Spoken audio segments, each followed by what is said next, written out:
l'Union nationale de la presse du Congo, l'instance légale ayant reçu mandat de la République démocratique du Congo pour rendre professionnelle et viable la profession des journalistes et les médias à travers la RDC, intéresse aujourd'hui, à travers sa section provinciale de Sud Kivu et sa sous-section du bureau d'Ouvira et de Fizi, de vous recevoir dans cette mythique salle d'auditorium des femmes et des filles de la ville d'Ouvira.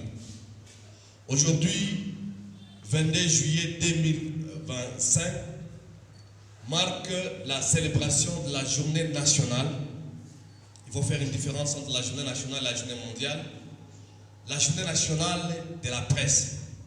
Cette journée, elle a été instaurée par les autorités nationales dans la perspective de célébrer, de promouvoir les efforts qui sont consentis par différents acteurs au niveau national, différentes innovations entreprises par les journalistes, différentes initiatives menées et soutenues par les structures qui accompagnent les médias. Raison pour laquelle, aujourd'hui, nous remercions et félicitons le dynamisme du commun, la corporation des médias d'information en ligne que dirige mon estimé confrère Eric Ngabo, qui a participé activement à la réussite de cette activité. Raison pour laquelle également nous remercions et félicitons l'association Union des femmes des médias pour la paix que dirige l'estimé consoeur Joséphine Mouroubi. Mesdames et messieurs, chers invités, l'Union nationale de la presse du Congo reste préoccupée par les contextes qui caractérisent en ce moment la RDC de manière générale et le Sud Kivu en particulier.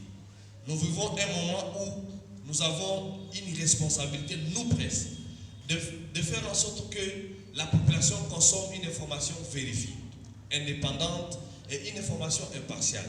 Ce qui existe de notre part de tenir compte de la responsabilité sociale du contenu que nous portons à la connaissance du public.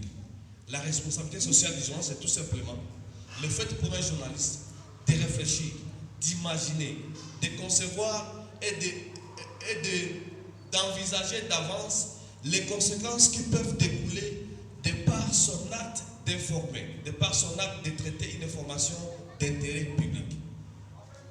Nous vivons un contexte où les médias bénéficient un regard de plus en plus croissant de la part de la population parce que cette population espère ou soit fait entendre le matin, le soir ou à midi que la radio, qu'est-ce que la radio a dit. Et malheureusement, je dois le reconnaître, à un certain niveau, nous ne sommes pas à la hauteur, nous presse. Et pour cette raison, nous pouvons demander pardon au dérapage que vous avez pu constater récemment avec la crise sécuritaire. Nous avons reçu des plaintes de la part de certains acteurs de la société civile. Nous les avons traités et certains journalistes ont été sanctionnés tant au niveau de la province qu'au niveau du territoire et de la ville d'Ouvira. Pour vous dire que nous restons déterminés à faire en sorte que désormais les contenus que vous écouterez, les contenus que vous allez consommer à travers nos radios soient des contenus utiles et responsables traités par des professionnels. Je voulais rappeler encore une fois de plus des efforts que vous, acteurs de la société civile, vous, organisations, vous, structures de la société civile, avez apporté pour la presse. Grâce à vous, au courant de cette année, des journalistes n'ont pas pu être arrêtés parce que tout simplement, des acteurs de la société civile, des organisations de défense des droits humains ont intervenu lorsque nous étions inquiétés dans la plaine, à Fizi et ici à Ouvira. Contrairement à d'autres entités qui sont sous occupation, par exemple à Bukavu, il y a des interpellations, à Calais, à Eidju, il y a des interpellations, mais ici à Ouvira, l'INPC, avec vos efforts, vous tous, nous tous, on a pu empêcher des arrestations des journalistes. De ce fait, j'aimerais que tous dans la salle, nous puissions nous applaudir pour ça. On s'applaudit s'il vous plaît. Peut-être que vous ne savez pas, mais des acteurs de la société civile ont mené des plaidoyers pour que des gens ne soient pas arrêtés pendant cette période de crise. Je voulais citer une chose également. À l'occasion de cette journée, c'est l'occasion pour nous journalistes de nous interroger sur le niveau de réalisation de nos activités de traitement, de collecte et d'information.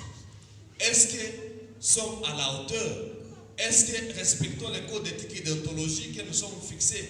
Est-ce que observons dans notre façon, dans notre manière de travailler, les différentes législations?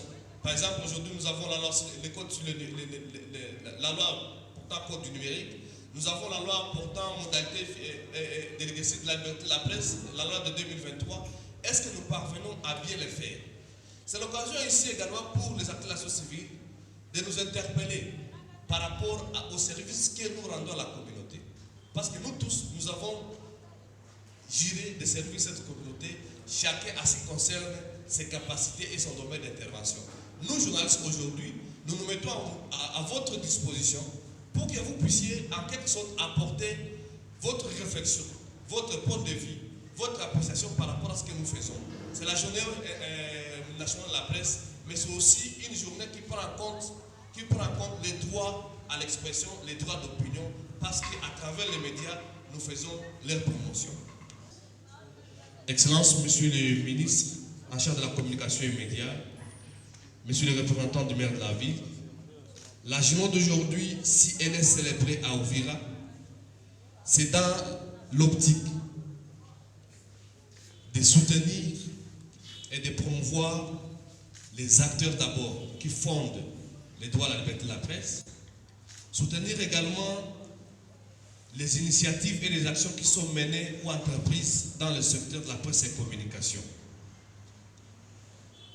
Aujourd'hui, à Uvira et à Fizi, à travers la sous-section d'Uvira-Fizi, les journalistes se sont donné rendez-vous afin qu'ils se permettent de se faire évaluer par les consommateurs de leur travail qui consiste à traiter, à collecter, à diffuser des informations. Aujourd'hui, les journalistes se posent la question, est-ce que le travail que j'ai à la communauté, c'est un travail utile à cette communauté? Est-ce que c'est un travail essentiel? Mais pendant que nous nous posons cette question, nous journalistes, nous nous rendons compte que nous sommes aussi dans un contexte complexe, un contexte de crise et de conflits que traverse la province du Sud-Kivu et l'est de la RDC. C'est pourquoi d'ailleurs que nous avons au niveau de la province du Sud-Kivu estimé important de célébrer cette journée avec le thème la contribution de la presse dans la promotion de la culture de la paix, de la sécurité participative et la lutte contre les fausses nouvelles au Sud-Kivu. Parce que tout simplement, le paysage médiatique à ce moment est caractérisé par la grande partie d'actualité centrée sur les thématiques dont je viens de vous citer. La sécurité, la paix, les fausses nouvelles, comment devons-nous les gérer? Aujourd'hui, au niveau national, par exemple à Kinshasa, où le ministère national de la communication et médias,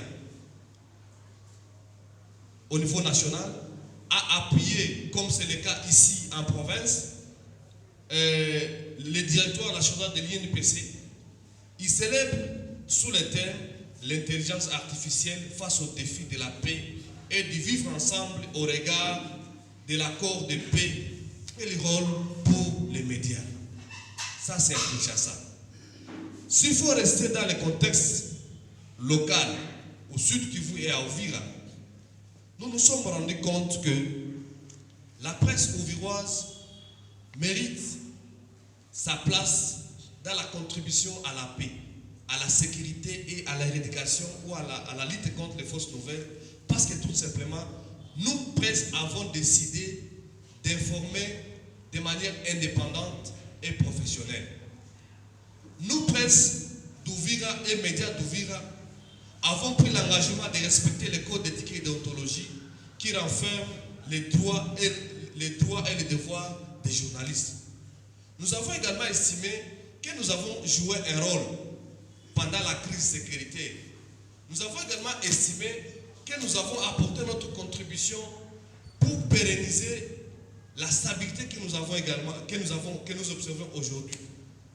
Nous avons estimé que nous avons fédéré les efforts.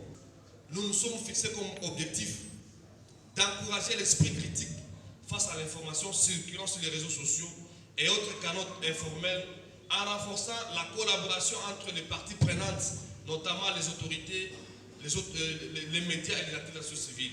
En célébrant cette journée, Excellence, Monsieur le Ministre, nous nous sommes dit que nous allons arriver à identifier les mauvaises pratiques qui handicapent et qui fragilisent la résilience face à la crise et offrir aux participants la possibilité de proposer des pistes de solutions adaptées pour maintenir la paix, la stabilité et la collaboration entre les trois différentes parties prenantes. Mesdames et messieurs, l'Union nationale de la presse du Congo a cependant des défis auxquels elle fait face. Les défis auxquels l'INPC fait face, c'est notamment les conditions dans lesquelles les journalistes travaillent. La présidente de l'INPC sous-section Ouvira-Fils que nous dirigeons venait de mener une mission d'itinérance, de sensibilisation sur les professionnels des médias, de Baraka et de Fizi en cette période de crise. Permettez-moi, Excellence, Monsieur le Ministre, de vous décrire les tableaux que nous avons dressés dans notre rapport que nous avons partagé à des instances, y compris vous. Il se fait que les médias ont du mal à travailler parce que tout simplement, il y a un souci de carburant. À Baraka, par exemple, beaucoup de médias ont fermé leurs portes. À Baraka, par exemple, et à Fizi, beaucoup de médias ont réduit les aires de diffusion parce qu'il y a un souci de carburant et qu'il y a un souci pour trouver l'énergie solaire. Il y a également la précarité liée à la disparition, je veux dire, parce que la quasi-totalité des partenaires qui appuient les médias à travers les fonds des partenaires au niveau international, je parle des USAID, et les contextes sécuritaires, n'a pas permis aux ONG qui parfois menaient des spots de sensibilisation, des émissions patronnées, à payer les frais de diffusion auprès des médias.